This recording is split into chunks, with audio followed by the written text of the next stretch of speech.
राजस्व विभाग अब जनता की शिकायतों को लेकर एक्शन मोड में आ गया है। विभाग ने यह तय किया कि विभिन्न लोगों द्वारा दर्ज की गई शिकायतों की गंभीरता से जांच की जाएगी।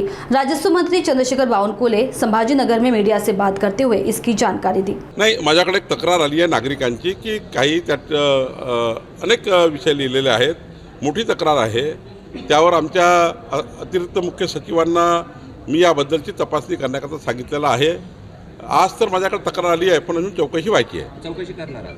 आता तक्रार आहे ती चौकशी करावीच लागतं। संभाजीनगरमध्ये आल्या अनेक तक्रारी अशा होत्या आणि आमच्या सर्व नगरसेवक, आमचे अध्यक्ष किशोर शितोळे आणि सर्वांनीच तक्रारी केल्या की आमचे तहसीलदार, आमचे एचडीओ जेव्हा एखादं स्वतःचं घर किंवा एखादं कॉमर्शियल कॉम्प्लेक्स हे जेव्हा आपण आपला प्लॉट समतल करतो किंवा अंडरग्राऊंड पार्किंग करण्याकरता आपण जे गौण खनिज त्या ठिकाणी निघतं, माती निघतं, मुरुम निघतं आणि तो माती मुरुम बाजूला ठेवला आणि नंतर तो रियूज केला, तरी आमचे तहसीलदार एचडीओ त्यांच्यावर दंड लावतात किंवा त्यावर कारवाई करतात। मी आज RDCनं सांगितलं की एक 2013चा नियम कोट करा, त्यावर स्पष्ट आदेश काढा।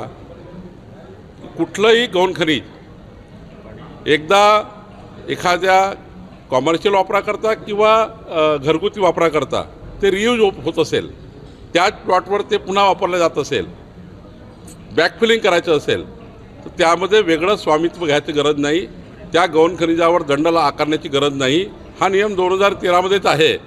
त्या नियमाची पायमल्ली होत असल्याची तक्रार माझ्याकडे आहे, म्हणून आज तिची स्पष्टता केली आहे।